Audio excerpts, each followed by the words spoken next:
In a few short minutes last night, Elon Musk made several posts that indicate that Tesla's full self-driving and their Optimus robot are going to be making mind-blowing progress this summer, and by the end of the year, it looks like the technology landscape is going to be completely different. Let's take a look. Hey y'all, it's Dr. Know-It-All. I want to draw attention to 3 posts by Elon Musk from last night and how collectively they indicate how quickly Tesla is moving now. And then I want to talk about why this is really world-changing. But first, let's go to the posts. So on May 14th, Holmar's catalog, or Omar, said AI is taking off at an insane pace. And then last night, Elon said, yeah, seeing it everywhere, which is pretty darn true. I mean, we've seen OpenAI announcements and Google announcements within the past couple of days. If you haven't seen my torture test of ChatGPT 4.0, you can check it out up here. I found it really interesting and there is a lot of progress being made. I'm going to be testing Google's Gemini Advanced 1.5 with the same battery of tests soon, so stay tuned for that. Definitely subscribe if you're interested in that. Anyway, responding to that, Elon Musk said, yeah, seeing it everywhere. By the way, 12.4 goes to internal release this weekend, which is fantastic news. This may indicate why Chuck Cook has seen the black Teslas at his famous left-hand turn, making a lot of tests because they may have been validating that particular test for version 12.4. Anyway, it goes to internal release this weekend and limited external beta next week. Roughly 5 to 10 times improvement in miles per intervention versus 12.3. That is really big news. And then he said 12.5 will be out in late June. We'll also see a major improvement in MPI and a single stack, no more implicit stack on highways. And not that it matters that much, but I said, holy crap, these are huge advances. This is much more exciting than a marginally useful AI assistant from a certain large cap company, Google. Can't wait to get to play with the future in the year of embodied AI. As a follow-up, Matthew Donegan Ryan asked when Cybertruck full self-driving, and this is something that people have been asking for since it came out back in November. There isn't even basic lane assist as far as I understand, but Elon Musk responded with 12.5. And that of course is big news. I'll explain in more detail in just a minute. And then finally, just a few minutes after Elon posted the other 2 posts, he posted Optimus will be amazing. So this was all between like 2:15 and 2:30 in the morning on May 15th. So he was obviously up. Maybe he was in China. Who the heck knows where he was? But whatever it was, within 15 minutes, he made those 3 posts. So I want to take all 3 of these together and explain why this is such a big deal. So beginning at the beginning with the most extensive post, 12.4 goes to internal release this weekend and limited external beta next week. So that means we're talking about it's Wednesday right now. So by the weekend, employees will be getting this, and that's usually not the QA team, as far as I understand it, at least. That would be internal employees at Tesla. So just normal people like us driving it, not the QA team, just to make sure things are working as expected. And then limited external beta next week. That's usually Holmar's catalog, maybe Chuck Cook. There's a few other people who generally tend to get it very, very early. It will probably go out to those people and they will see if it does okay. If it doesn't do okay, if there's still some bugs or something, we will probably all collectively have to wait a little bit longer for like 12.4.1 or something like that. So that's the sort of rollout schedule, but at least a few people on the outside world by next week should get access to 12.4.0. And then we get to the really critical part, roughly 5 to 10 times improvement in miles per intervention versus 12.3. So if you're not used to driving full self-driving, that's the number of miles between necessary interventions. There's probably a difference between convenience interventions, which I do a lot. I take over because I don't know. I want to go in another lane. It's not that big of a deal or something like that. Or I want to drive a little bit faster, or I want to change the direction that I'm going. And I'm like, whoopsie, I meant to go here first or something. Right. So there's a bunch of interventions that I do that are not at all safety critical, but every once in a while, and with 12.3.5 that I'm driving right now, it is a very, very long period of time between these critical interventions. Every once in a while, something will happen where I have to intervene, including actually yesterday was the first time in quite a while. It wasn't exactly safety critical, but what happened was there were tree people in our neighborhood. So there was one truck coming one way and another truck coming another way, and they blocked the entire road. And the car came to a complete stop and it just sat there. It was like, I don't know what to do. And so what I eventually had to do, I actually waited like 30 seconds just to see if the car would figure it out. But what I had to do was actually, with my knowledge of the neighborhood, I knew that what I could do was back up, turn around, drive all the way around the whole neighborhood and come back to my house from the opposite end. So that's what I ended up doing. So I would consider that, it's not safety critical, but that was a necessary intervention, or else I just would have been sitting there for as long as those guys were cutting down those trees. But the last critical intervention I had before that was quite a while before. I mean, I can't even honestly remember. And a big shout out to Farzad Farzad, he actually went and found some numbers. He found that in California, at least, the general number of miles between safety critical interventions in a Tesla driving full self-driving 12 is around 360 miles between critical intervention. So that gives us kind of a baseline. And then Farzad also found out information that Waymo goes about 17,000 miles between critical interventions. So that in its own right is a big deal, and it sets Waymo off against the likes of Cruise, which is more or less the same technology. And as far as we were understanding, they were having interventions every 2.5 to 5 miles. So that is absolutely unacceptable. Now they had remote drivers in there, driving the car with a joystick so they could get out of these situations. But you obviously don't want to have interventions that often. That makes the car pretty much unusable. But 17,000 miles, if that is accurate, 17,000 miles between interventions actually gives us a really good baseline to consider what it would take to actually have Tesla's full self-driving be completely autonomous and have the vehicles really drive on their own in an autonomous sort of taxi situation without having human intervention. Now, before I go further, I want to point out very, very clearly that the way that Waymo actually does their full self-driving is completely different than the way Tesla does. Number one, their cars are very expensive, on the order of $150,000, as opposed to, $35,000 or $45,000, something along those lines for a Tesla. Also, Waymo, has to build the cars and buy them themselves and then make the money back in taxi rides. Whereas Tesla, we purchased the car, so we're actually taking on the burden. So instead, Tesla actually makes money off us right now instead of losing money. So very different business model. But in addition to that, Waymo can only operate in a few geo-fenced areas. It can only operate in San Francisco and Phoenix, and I think Austin now too. So there's like 3 cities that they can operate in, and that's it. And before they can operate in those cities, they have to have high definition mapping. They have to have cars drive around, map the whole area, and the vehicle itself kind of rides on rails. You can think of it a little bit like a train or a roller coaster or something. It's on these rails and it goes where it's told to go.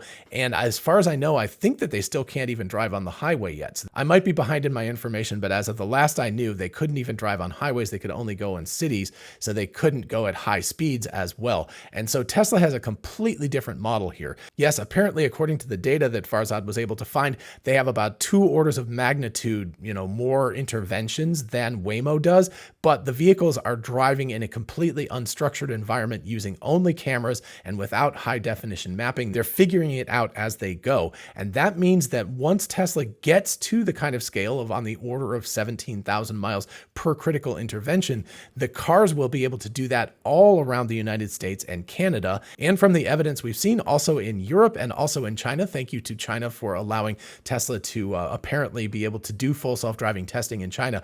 But this means that Tesla will be able to roll this out in many, many parts of the world, not just North America. But they'll be able to do that very, very rapidly once they're actually able to get to the point where they can do, let's say, over 10,000 miles per critical intervention. So what is it going to take for Tesla to get to that amount? Well, if they currently are somewhere on the order of 350 miles per critical intervention, we can basically say 2 orders of magnitude, right? So if we have 100, if we have 1 followed by 2 zeros per critical intervention, and they have to get to 1 followed by 4 zeros or 10,000 miles per critical intervention to be able to hit the bar, I think that's reasonable. I mean, that's more or less what Waymo is doing at this point. That means they have 2 orders of magnitude to go. So this is where turning back to this post becomes important, because he says 12.4 should be 5 to 10 times better in terms of miles per intervention.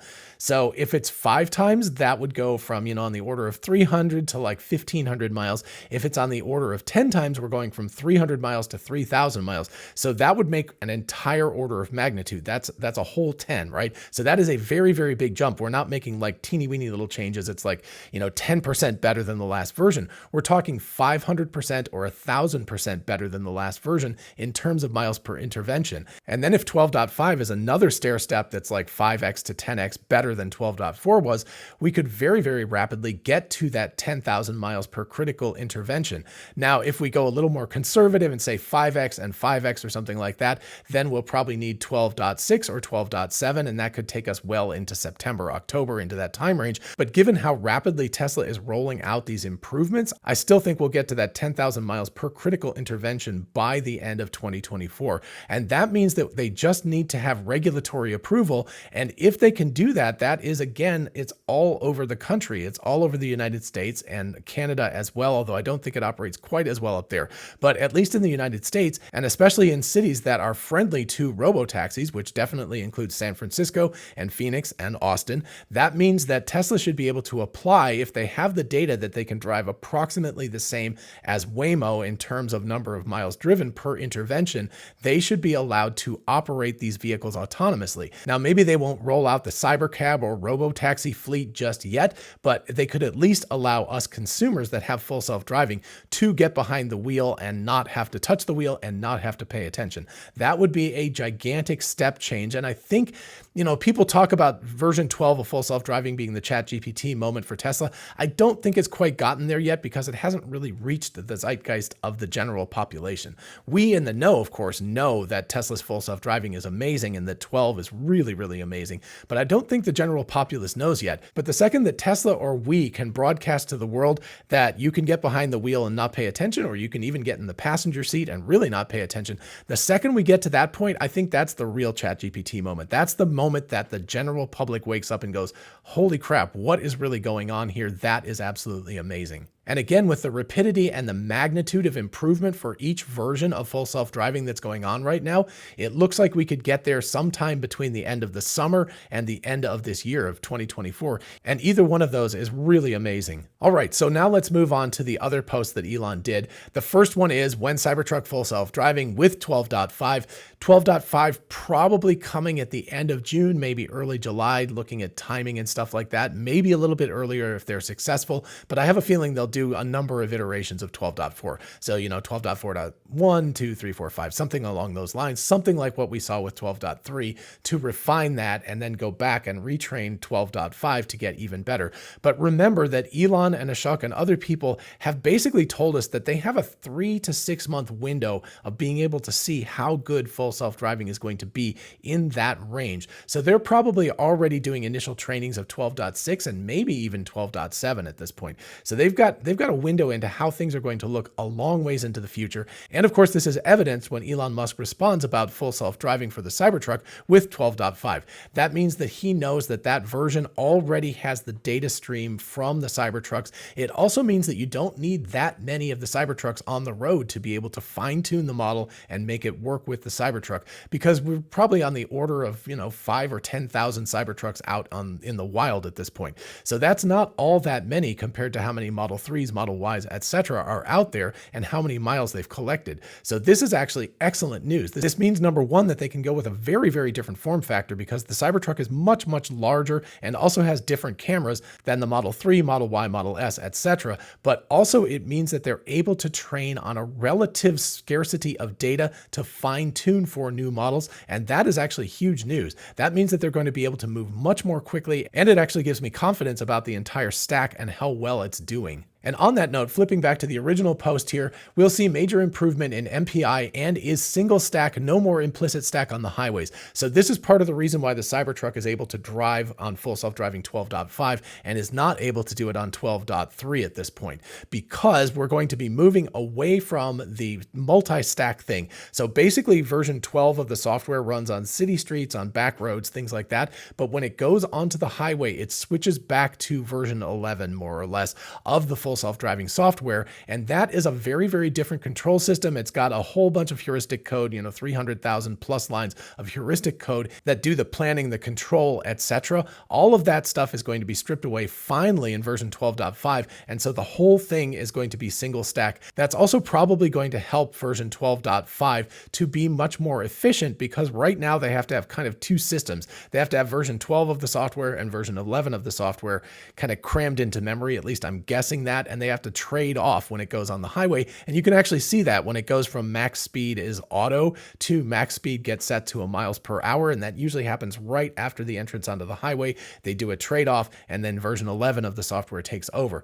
So when we get rid of that, that means the Cybertruck, which can't work on the old stack because there was just no fine-tuned fork of that worked on the Cybertruck, that will finally be able to get full self-driving because we'll have end-to-end on both city streets and on highways. And Elon didn't say this here, but I have a feeling that that 12.5 is also going to be the time when hardware 4 is going to come onto its own. Because up to this point, Elon has noted that hardware 4 is running hardware 3 software in emulation. But 12.5, when they switch over to the complete new stack, the single stack to rule them all, that would be a perfect time for them to switch over to branch it and have hardware 3 and hardware 4 running on their own versions. And maybe it won't happen with 12.5 because they'll want to keep it together one more time, so it might happen with 12.6, but it won't be that much longer before we see hardware 4 get its own fork of this, and then it should run much, much better than it does right now, because right now it's pretending to be hardware 3 and it's running in emulation, and everything is at the bar of hardware 3, not hardware 4. And then if that's not exciting enough, and I think it is for us consumers, because this is the thing we get to play with, Elon then said Optimus will be amazing, and that is right after these other two posts. So he's talking specifically about the brains, I assume, of Optimus, and maybe he's also talking about the actuators, new hands, Gen 3 Optimus, whatever that is. But I think primarily because of the order of these posts that he's specifically talking about the brains. And of course, the Optimus brains, the full self-driving, they've never really named it, but whatever it is in Optimus, the version that's running in these humanoid bots should be making gains along the same lines as what full self-driving 12.3, 12.4, 12.5, etc. are doing. So we should see really substantial, not just little tiny 10%, 20% changes, but significant changes, order of magnitude changes in Optimus, the humanoid robot as well. So expect some really cool demos out of Tesla's Optimus team this summer. All right, so that's the exciting news out of Elon Musk and Tesla from last night. Let me know what you think in the comments. And while you're down there, if you don't mind liking and subscribing, it really, really helps out the channel. Thank you so much. And I will see you in the next video. Bye-bye.